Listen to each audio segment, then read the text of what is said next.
Hide and Seek by JulietsEmoPhase.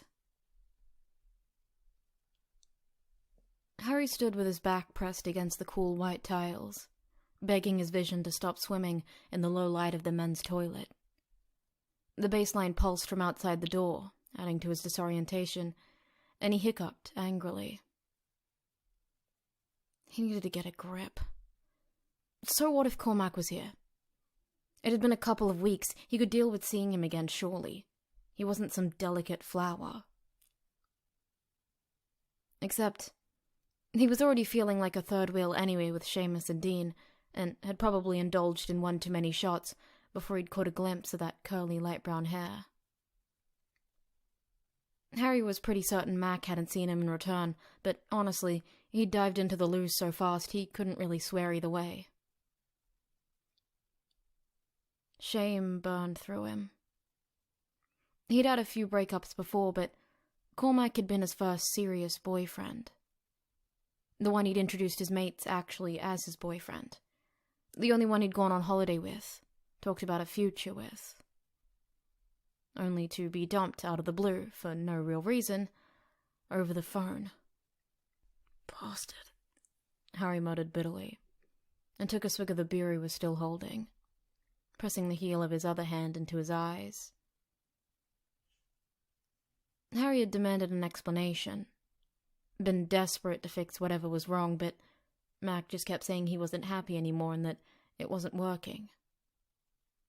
So here Harry was, hiding out by the urinals, a good way into getting very trashed and trying not to cry. Fuck. You alright over there? Harry jumped, having not realized someone had come out of one of the stalls and was eyeing him up curiously.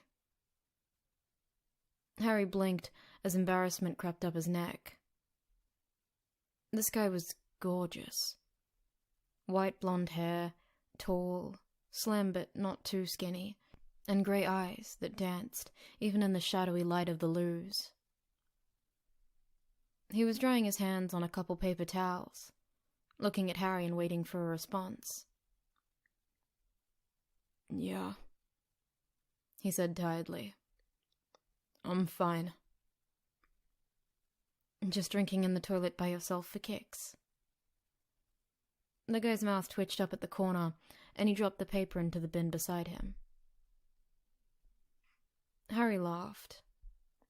Yup, he affirmed. Seemed like the best thing to do. Ouch, replied the blonde, folding his arms and leaning against one of the sinks.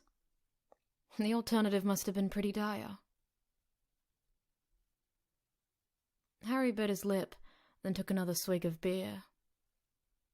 He was never going to impress this guy, and his chances of faking it were pretty grim right now, so he decided to be honest, no matter how pitiful he sounded.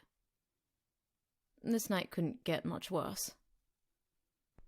My ex just popped up, he said ruefully, attempting a smile. Ah, said the guy with a nod. Broken up long? A couple of weeks ago, Harry said, taking in a deep breath. Not been with anyone longer than him. It came as a bit of a shock. So you're lurking in here until he goes away? The guy asked, cocking an eyebrow. Harry bobbed his head from side to side. Hadn't really thought beyond lurking, he admitted. And the guy laughed. Fair enough. I'm Draco. He stuck his hand out, and Harry took a second to respond. Harry, he said, not sure what else to add that didn't make him sound even more pitiful. You often come to the rescue of miserable, recently dumped losers? Only the hot ones? Draco smirked, and Harry perked up immediately. This fit guy with an exotic name thought Harry was hot. That bolstered his bruised ego enough to get him to stand up straight. Yeah, he said dryly, as he rubbed lingering tears from his eyes. Super hot. He laughed and rolled his shoulders. I guess I better go out and face the music. Show him how over him and his stupid self I am. The guy, Draco, pushed off the sink and looked Harry up and down mischievously. Want a hand in that? Harry swallowed. In what way? He asked, aware he sounded a little stupid. But Draco just grinned further at him as he came closer. In this way, he said, and slipped his hand, literally, into Harry's.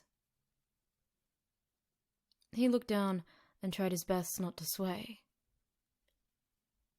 Oh, he said.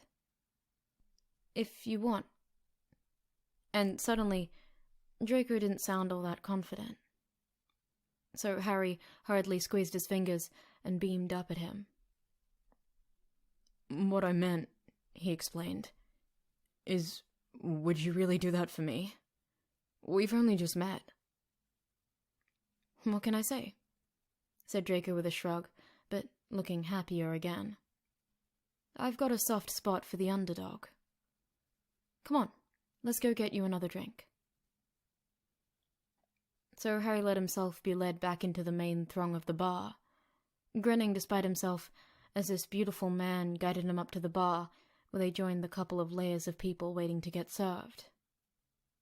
Can you point him out to me? He said into Harry's ear, tickling him with his breath and sending a pulse right down to Harry's groin. He said, and looked around, trying not to be too obvious. Yeah, he said with a nod, aware of how close their faces were. He's the tall guy in the end booth. Curly hair, athletic. He swallowed down the lump that threatened to get lodged in his throat. Cormac McLagan. Draco rolled his eyes. Looks like a twat, he said pointedly, and Harry couldn't help but snort. Part of him wanted to defend Mac, but the other relished in having someone, especially someone as fuckable as this, unashamedly on his side. What are you drinking? Draco asked. Just a beer would be great, Harry replied, showing him the one he had almost finished. He didn't want to do any more shots. He wanted to keep his wits about him while such a catch was holding his hands. And he was still holding his hand. The simple touch sending waves of excitement rippling over Harry's skin. Mac never liked holding hands, or showing much affection at all for that matter. He said it was too sissy to do that, clinging onto some perverse idea that, because he was gay, he had to somehow hike up his masculinity to compensate. It had been a constant source of hurt and annoyance to Harry, and just touching someone like this, unabashedly out in the open, was giving him a thrill. Draco's hand was warm and dry, and he kept rubbing the pad of his thumb back and forth over Harry's knuckles reassuringly. Draco insisted on buying their drinks, and as they moved back away from the bar, he let go of Harry's hand to place it on the small of his back possessively. Don't look, he murmured, followed by another hasty, don't look, as Harry's head went to snap automatically back. Okay. He spotted you and he's looking a little bit sick, Draco reported, sounding rather pleased with himself. What do you want to do? Introduce me? Ignore him? Harry shook his head. As much as he wanted to make himself feel better, he was able to appreciate that going over to Mac was a bad idea. He didn't want his opinion. He didn't want him back. He just wanted him to know that Harry wasn't quite so destroyed as he thought he might have been. Let's go find my friends, he suggested instead. Draco smiled and leaned over, closer. Okay, he said, and pecked a kiss on his cheek. If he hadn't been pushing Harry forward, Harry might not have moved at all, he was so stunned. It was a pretty chaste kiss, all things considered, but still, that this guy was willing to put on such a show for him, having only just met him, it was sweet, and, well, it just felt nice. Was that for his benefit or yours? Harry's slightly drunken tongue betrayed him by asking. Draco pressed their bodies together as they slipped through the crowd. Actually, he breathed, I rather hoped it was for yours. Harry blushed. Was it wrong to hope this wasn't all an act? Seamus and Dean's jaws dropped when they broke through to where they'd managed to snag a couple chairs by a table in the corner. Hey, guys, Harry said, aware that Draco's hand was still on his waist. This is Draco. Draco, this is Seamus Finnegan and Dean Thomas. Draco Malfoy, he elaborated, reaching out to shake hands before they sat down. I just rescued Harry from the ogre over there. Harry shifted under his friend's gaze. Max here, he explained. Asshole, said Dean instantly. Motherfucker, added Seamus in his Irish lilt, clinking his bottle onto Draco's. You're a good man there, showing him Harry's worth sticking around for. Yes, he is, Dean added firmly, and only slurring his words a little. Harry, you deserve way better than that slug. Harry grimaced and held out his hands at his two mates. My friends. I pay them to be nice about me, obviously. Draco slotted in easily with the three of them, and Harry began to relax again as they laughed and chatted their way through the football and the latest series of whatever reality shows had the most entertaining celebs in. He insisted on getting the next round in, and then by the time they'd gotten to Seamus's turn, he'd forgotten all about stupid McLagan and his cool over-the-phone crushing of their relationship. That is, until Mac appeared out of nowhere at the edge of their table. Harry sputtered his beer down his chin and hurriedly wiped it away as the conversation stilted. Mac! He all but squeaked. Hi?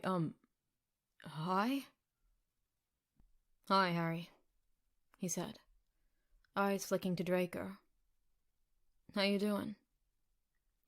We were just having some drinks, said Seamus, staring daggers, and getting to know Draco here. Yeah, agreed Dean, clinking his own bottle loudly with Draco's. We're having a lovely time. Harry had broken out into a sweat, but Draco seemed just as cool and easy as ever beside him. Draco Malfoy, he said, offering out his hand like he had done with Seamus and Dean to a slightly bewildered McLagan. And you are? Mac's eyes widened. I'm Harry's... I'm Mac. Nice to meet you, Mac, said Draco, then settled back into the booth and draped his arm easily around Harry's shoulders. There it was again, that touching that Mac always denied him, and suddenly Harry felt a burst of fresh energy rush through him. How have you been? He asked connivingly, reaching his hand up to entwine his fingers with Draco by his shoulders. Mac frowned, as if he was regretting coming over. I was going to see if you wanted to join us, but... He trailed off, and Harry smiled at him. I don't think that's a very good idea, really, he said, cocking an eyebrow. Do you? It sends a rather confusing signal about you breaking up with me. Over the phone. Seamus coughed into his fist. Mac had the good grace to look embarrassed. Right, he muttered over the music. Okay, well, I guess I'll see you around. Bye, said Harry, with a firm smile. But he held his breath until his ex had fully disappeared from view. Seamus burst out laughing, earning a clip on the ear from Dean. You all right, mate? He asked Harry, concerned. Harry started breathing again, and realized his hand was still linked with Draco's. He glanced up to see him looking fondly at him, and something light fluttered in his chest. Yeah, he said, surprised at his honesty. I think I'm okay. Good, said Draco, bumping his hip onto Harry's fondly. Dean announced the next round was on him, but Seamus snipped up too, leaving Harry alone with Draco. Thank you, he told him, as quietly as he could over the music. You've been really kind to me tonight. But Draco licked his lips in a downright sinful manner, his eyes looking Harry up and down. I think I've been far more selfish than kind, he said, and Harry's insides gave a little squeeze. He's obviously an idiot to let go of a guy like you. I don't intend on being that stupid. He toyed with Harry's fingers, avoiding his gaze. I mean, if you're interested. Seamus and Dean took that moment to arrive back, their trays filled with beers and some strong-looking shots. Come on, boys, Seamus cried out, passing them around. I want to propose a toast. Harry reluctantly untangled himself from Draco, but not before he caught his eye and gave him a shy smile. He allowed himself to be presented with a Jaeger bomb that the four of them held aloft. To new beginnings, Draco said, a hint of hope in his voice. To Harry, Dean added. To the look on that git's face, Seamus cried. Harry beamed fondly at them all. To friends, he said, then knocked back his glass in one go. Seamus and Dean didn't last much longer than that, heading off to catch a bus home, leaving Harry with Draco alone once more. I'm interested, Harry said out of the blue, fiddling with his shot glass. In you. In this. Draco leaned in closer, the sweet tang of Jaeger on his breath. Really? He said happily, and Harry snuggled in closer to him. He nodded. I can't promise it will be all smooth sailing, he said, but, well, I like you. I like you too, Draco affirmed, trailing his fingertips up Harry's arm and making him shiver. But I'm not talking about a pretend rebound thing to make your ex jealous. I really like you. Harry considered his words carefully through the alcohol haze. You've made me forget all about him, he said. Like wind blowing away all the cobwebs, I feel fresh, and I don't know, optimistic, I guess. He smiled and shook his head. It's hard not to feel tossed away when someone tells you you're not enough anymore, but you make me feel special already, and... He bit his lip and chanced a playful look through his lashes. You're fucking gorgeous and funny and don't seem to have much time for bullshit. It's a good first impression. Good, said Draco, then suddenly leaned away. Come on, get your coat. Harry felt cold from the sudden loss of contact. We're going? Well, that depends, actually, he said, stopping to consider. Where do you live? About 10 minutes away. Harry replied, and Draco beamed again. Brilliant, he said, getting his jacket over his shoulders. In that case, I'm going to walk you home. Harry let himself be led once more across the bar, slowly pushing past people still in the swing of their night. Harry almost caught himself thinking whether or not Cormac was still there, whether he was seeing Harry leaving with someone else, when he found he didn't really care. This wasn't about him, this was about him and Draco, and the realization made Harry's insides squirm with excitement. They chatted easily as Harry guided them through the night, making the familiar walk home.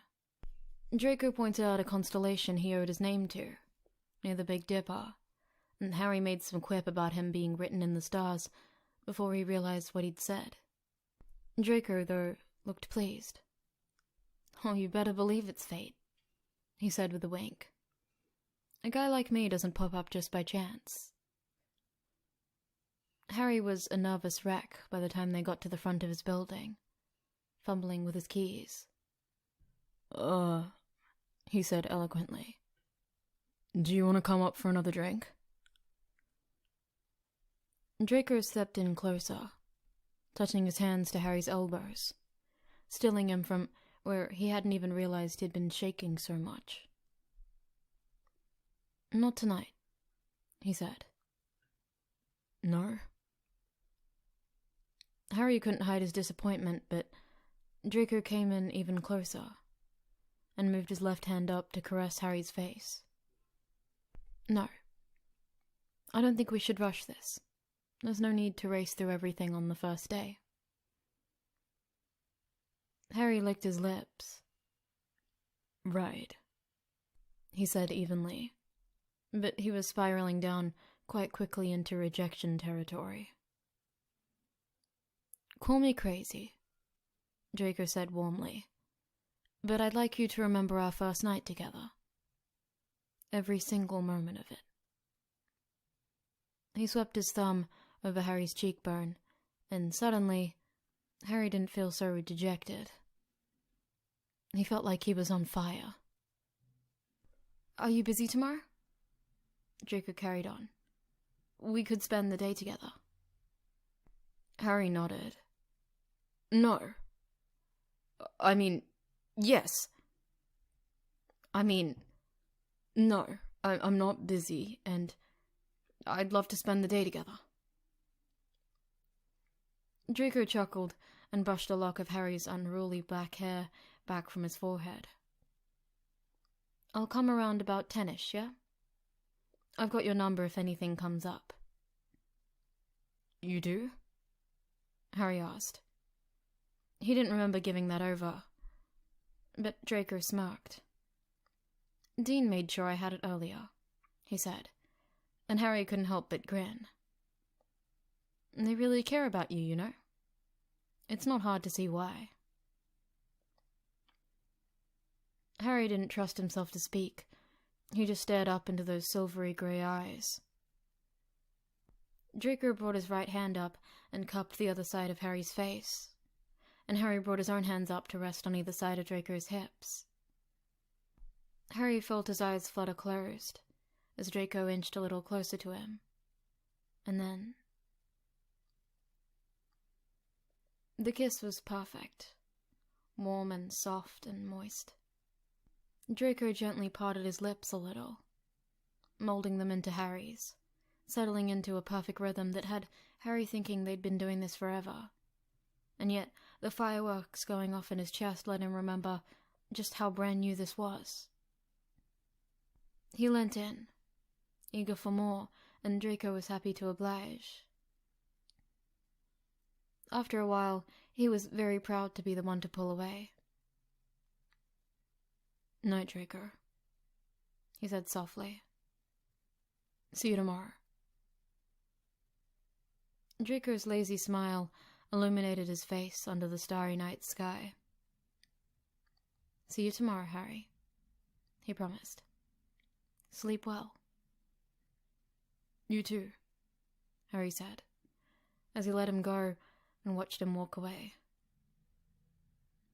Tomorrow, he whispered to himself, as he let himself into the building and allowed his happiness float him all the way up to his flat.